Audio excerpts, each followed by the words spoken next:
Cocktail Conversations, candid insights from startup founders, entrepreneurs, and thought leaders from around the globe. I'm a managing partner at BoxGroup based out of New York City. We're a small seed stage fund. We fund about 40 companies a year with about a $100,000 check, focused mainly on consumer. We've been around for about 5 years and have invested in about 140 companies.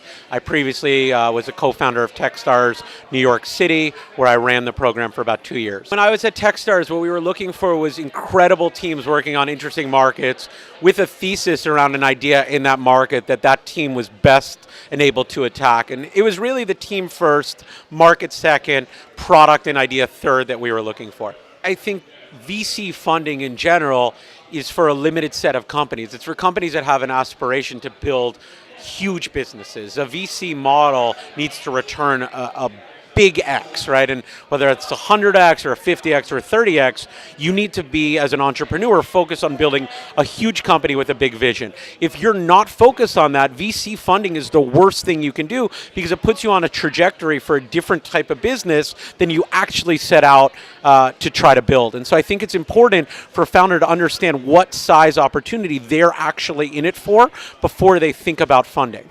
I think it's a combination of personal question. What are your aspirations? If your aspirations are to build a business that you can take revenue out of, fund your lifestyle, and be a happy person, VC funding will just put you on the wrong path.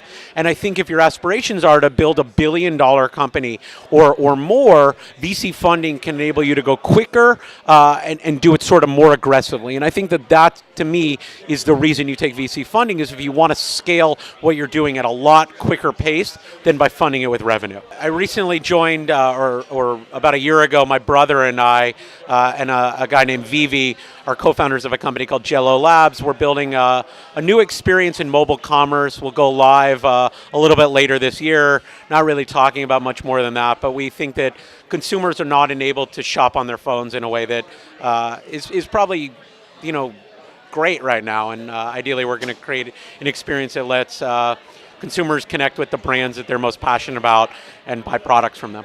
I think if you look at today's shopping experiences on your phone, they're all based around previous experiences. So taking stuff that worked on the web or taking stuff that worked offline and just creating a similar experience on your phone. And I think what we're trying to do is really create a native experience for shopping on your mobile phone. I think the hood allows you to hide when you want to hide, and so you can just put it on and sort of go incognito. But no, I think in general, what's awesome about this industry is it lets people be who they are. And we're not an industry that judges people on appearance. We're not an industry that judges people on attire. We're an industry that judges people on performance and achievement and building amazing things. And I think for me, that's what attracts me to technology and this world is the ability to be yourself and be judged on that.